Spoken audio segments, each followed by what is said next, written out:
Sis, you need to be careful about who you date. Okay, you're cute and have a great personality, but you're a little too easygoing and sometimes spacey.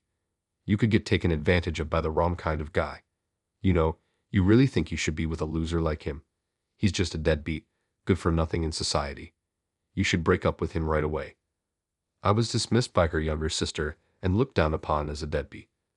Her voice echoed loudly across the floor, drawing the attention of everyone around us. Among them was the face of the hospital director, and I nervously scratched the back of my head, realizing I was in deep trouble. That was a real low point for her younger sister. My name is David. I have a medical license, but I've been out of the country until recently, so I'm currently not employed. Right now, I'm enjoying a relaxed, carefree life. Back when I worked as a surgeon at a university hospital, I was so busy I barely had time to eat or even take a break. Now I cherish the moments when I can enjoy a warm meal or sleep through the night in my own bed. Today, I had a long-awaited date with my girlfriend, Catherine. Catherine and I went to the same college. We first met on the day of our entrance exams when our seats happened to be next to each other. Even though it was such an important day, I had forgotten my eraser and was panicking. Seeing my distress, she offered me a brand new eraser she had as a spare, saying, "We both worked so hard to get here, right?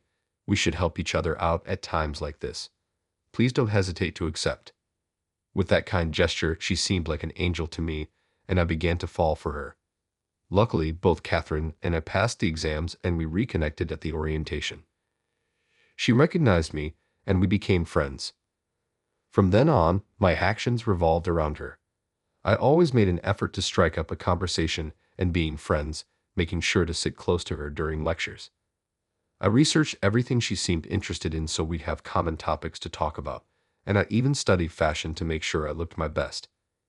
The only thing I couldn't change was my height. Of course, I didn't want her to lose interest, so I also worked hard academically.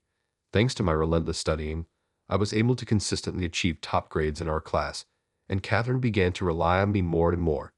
Then, during the summer of my sophomore year in college, on a trip night with my buddies, I managed to take her for a walk.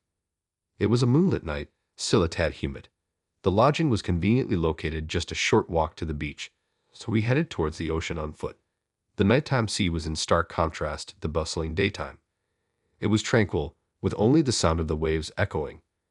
The modest moonlight reflected on the water, shimmering like stars. "It feels like I could watch this forever. It's so mystical and beautiful," I said. I couldn't clearly see Catherine's face in the darkness, but I could tell she was probably smiling gently, and I felt an overwhelming surge of emotions. "Catherine, I love you," I said. I had thought of many scenarios for my confession, but when the moment came, it seems only cliché words came out. When I said those words, she looked at me in surprise. Her big eyes widened even more as she slowly brought both hands to her mouth. "Wait, David, really?" "Yes, it's true. I fell for you when you lent me an eraser during exams."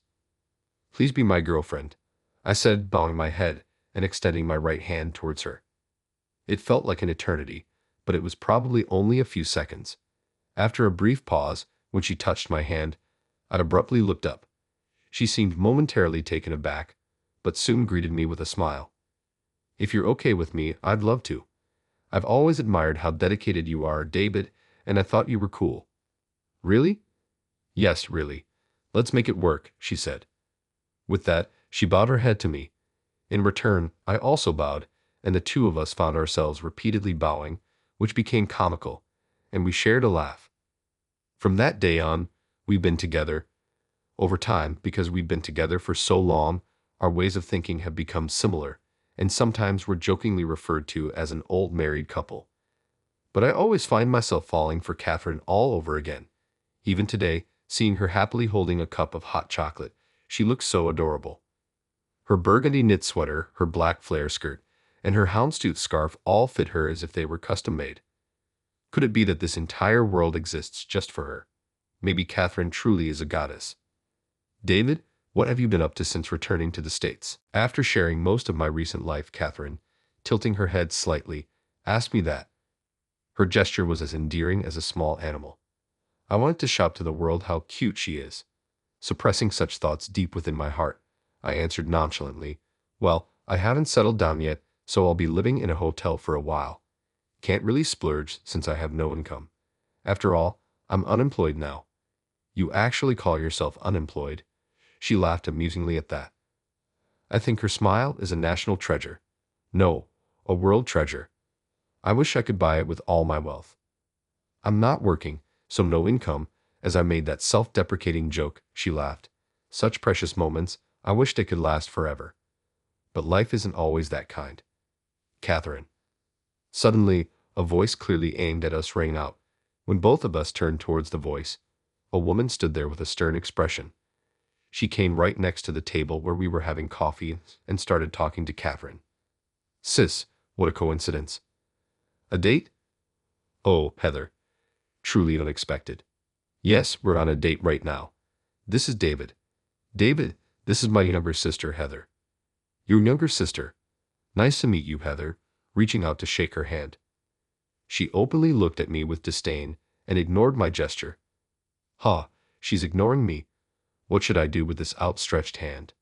"You need to be careful about the men you date. You are pretty and have a good personality, but you're a bit naive. It would be trouble if you were deceived by some shady guy." "What? David is not like that. I overheard your conversation earlier. He's unemployed and has no income, right? He's not even handsome and is short. I don't get why you're with him." "That was just a joke, you know. He's actually. Anyway, I will never accept him. I'll do everything I can to interfere. I have an appointment, so I have to go. Goodbye." Saying this, she glared at me and left the cafe. She had a takeaway coffee in hand, so she must have just stopped by for a moment. Her fast-paced walk seemed courageous. Heather can be a bit strong-willed, but she's very talented. She's younger than us, she gets good grades, and she's starting her internship at a university hospital next week. "Oh, I see. Considering she's younger than us, Heather must be a medical student. You two seem close." "We are. She's my adorable little sister. I'm sure the misunderstanding will be cleared up, so please get along with her." I nodded at her cheerful demeanor. It felt like I was looking at the Virgin Mary, or so I naively thought. A few days after my date with Catherine, I had a reason to visit the university hospital where Catherine works. I used to work here, and to add to that, I graduated from the affiliated college of this hospital. It feels like home to me. My business was over quickly, and as I waited in the elevator lobby, thinking of seeing Catherine and heading home, a group of individuals in white coats approached from behind. It seems they were medical interns with their supervising doctors. I recognized some of the doctors, but among the interns, there was one familiar face. She noticed me and exclaimed, "Oh, why are you here?" The one pointing and shouting at me was Catherine's younger sister, Heather. Pointing at someone is considered rude, I thought, trying to muster a smile. I couldn't tell her the real reason I was here, so as I was thinking of a way to sidestep the question, Heather continued to rant.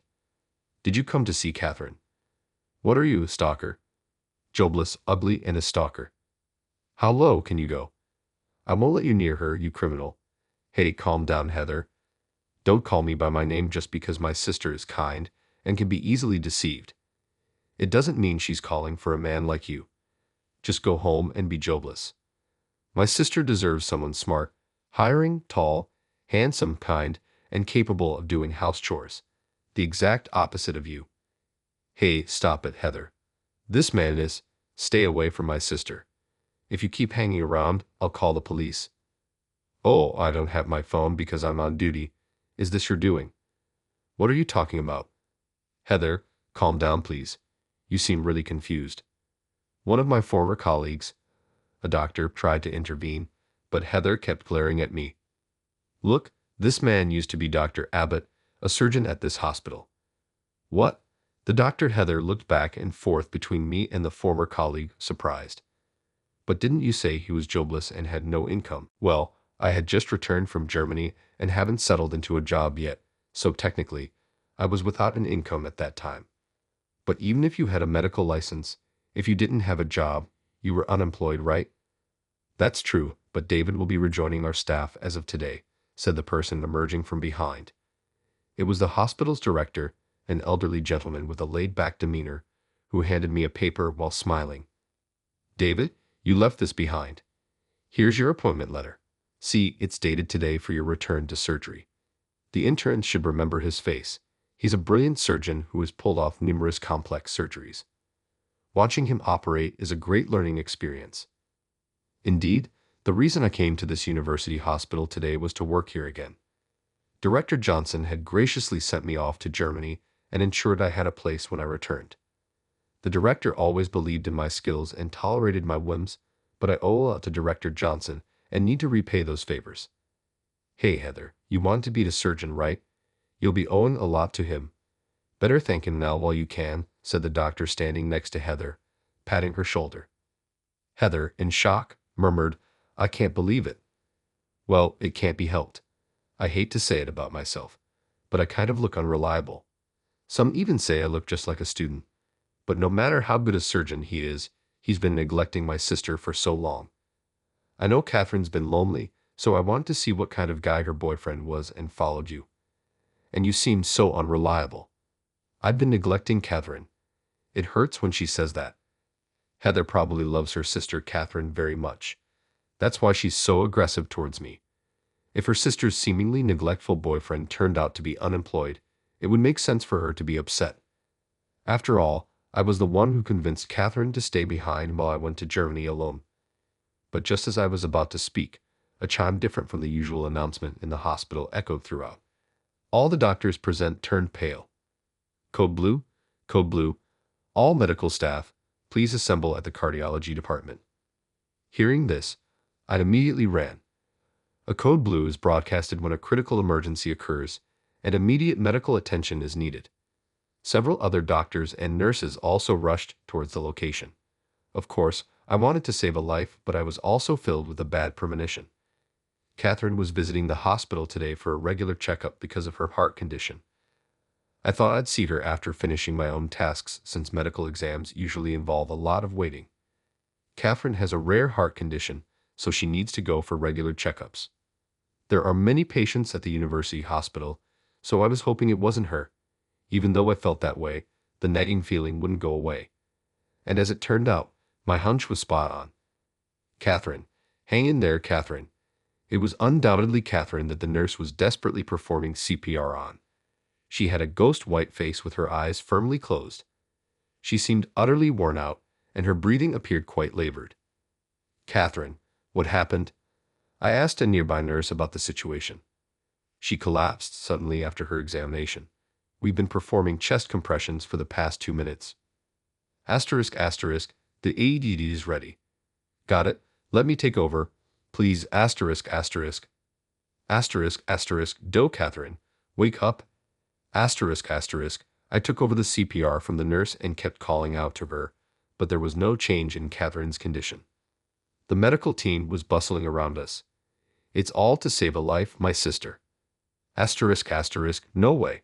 When asterisk, asterisk, Heather, who seemed to have arrived later, was also there, but I couldn't pay attention to her right now. I desperately called out to Catherine while performing CPR.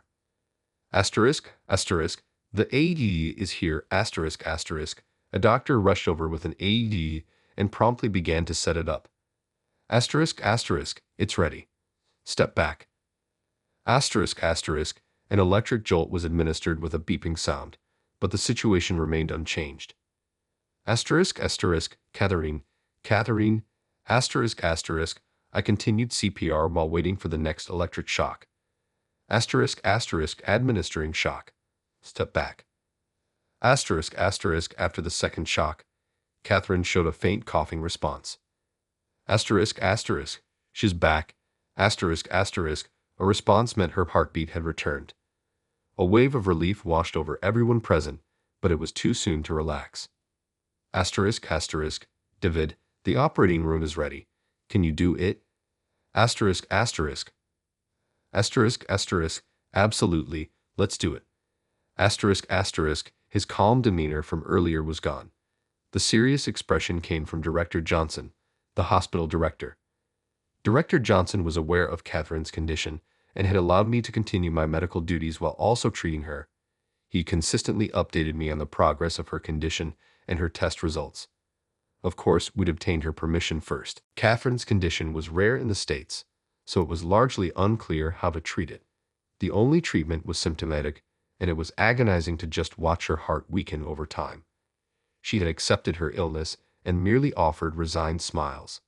Then I found a paper from Germany detailing similar cases that had been completely cured with surgery. It was a ray of hope for me. If there was a chance to cure Catherine's illness, I'd do whatever it took without a second thought. I reached out to a hospital in Germany, and in no time my trip to Germany was set. However, Catherine was hesitant. Asterisk, asterisk, I appreciate your feelings, David, but I might not have much time left. It'd be too lonely without you by my side. I don't want to be alone. Please stay with me. Let's create a few more memories. Asterisk, asterisk. Asterisk, asterisk. I wish you wouldn't say that. You mean everything to me, and without you, my life would be pointless. So please, I'm begging you, don't give up on your life. You're a doctor, right? Doctors shouldn't give up on lives. I promise I'll save you. Just hold on a little longer. Please stay strong for me. Asterisk, asterisk. After an emotional exchange filled with tears, Catherine finally relented. She recognized my medical skills and achievements. She said she believed in me. Asterisk, asterisk. David, I'll be waiting. I believe in you. Just hang in there. I'm going to learn everything I can as fast as possible. Take care of yourself until then. Asterisk, asterisk. Asterisk, asterisk. Okay, you too. Don't wear yourself out. Asterisk, asterisk. A year and a half passed. It took longer than I'd anticipated, but I gained surgical experience in Germany and conducted research on some cases. With newfound confidence in saving Catherine's life, I returned to the States. Asterisk, asterisk, what do you mean surgery? Is my sister really that bad? I thought she was just feeling a bit under the weather. Asterisk, asterisk, pushing through the crowd. Heather approached me. Heather looked pale, on the verge of tears, understandably so given her beloved sister had just suffered a sudden cardiac arrest. Asterisk, asterisk, she probably didn't want to worry you, so she didn't tell you everything. I believe she had faith that she'd get better. Don't worry, I'll fix this. That's why I went all the way to Germany. I didn't cross the ocean just on a whim. Asterisk, asterisk, the words I told Heather were also reminders for myself. Asterisk, asterisk, I want you to contact your parents. It's all right. How can a doctor not believe in the vitality of a patient? Your sister Catherine, she's strong, right? Asterisk, asterisk. Asterisk, asterisk. Yes, I know that even without you telling me, my sister won't be defeated by this. I trust you. Please save her. Asterisk, asterisk. Asterisk, asterisk. Yes, I'll definitely save her. Asterisk, asterisk. With determination in my heart, I hurried to the operating room. I went through my pre-surgery routine, calming my nerves, changing, wearing a mask, washing my hands. I double-checked all the essentials and looked over the medical staff. Let's begin the surgery. The operation took a long 10 hours, but it was successful. A few weeks after the surgery, I peeked into Catherine's room. There was Heather, dressed in casual clothes, chatting away happily. Catherine, how are you feeling? I'm recovering very well. Everyone's been kind, and it's comfortable. It's just a bummer I can't walk around much. Well, your heart did stop once. Just bear with it for a bit. By the way, Heather, are you taking a break from your training? I'm off today. I'll be in surgery from tomorrow. Take care, big bro. It seems like her perception of me has changed since that incident. She appears to appreciate me more. Moreover, she has started coming to me with questions about her training. Our communication has improved, and I'm relieved. I'm getting thirsty. The only place to get a drink is the convenience store downstairs. It'll take a while, but I'll go get something. You too, take your time, Heather said, exiting the room with a mischievous smile. I couldn't help but smile at her casual thoughtfulness. Having nothing pressing to attend to, I took a seat next to Catherine's bed. There were moments I thought things might go south, but I'm glad. It's all thanks to you, David. From the day we first met during our exams, when I only lent you an eraser, to now saving my life. If it weren't for you, my life would have been entirely different. Thank you. Saying this, Catherine took my hand. Her hand felt warm, a reaffirmation of life. I felt a surge of happiness and gently squeezed her hand in return. If it weren't for you, Catherine, I wouldn't have been living my life this passionately. Whether it was college studies or becoming a doctor, I pushed through wanting to impress you. You're the driving force of my life, so we both can't do without each other, huh? Yeah, please it along. You too, David. We laughed together. Later, Catherine made a full recovery and returned to work. She consults her health but lives each day at her own pace. The beautiful and kind doctor is popular in the outpatient department. As always, Heather is diligently working on her medical training. She was inspired by Catherine and chose the path of becoming a doctor. She's hardworking and seems to have a knack for it. However, she still tends to jump to conclusions, and there's room for improvement. I genuinely hope she does her best. As for me, my days are packed. Director Johnson had facilitated my trip to Germany. In return, he often hints at that favor, keeping me on my toes. Well, I do feel indebted and want to repay the kindness. Despite the ups and downs, I'm glad I never gave up my determination, which even took me to Germany.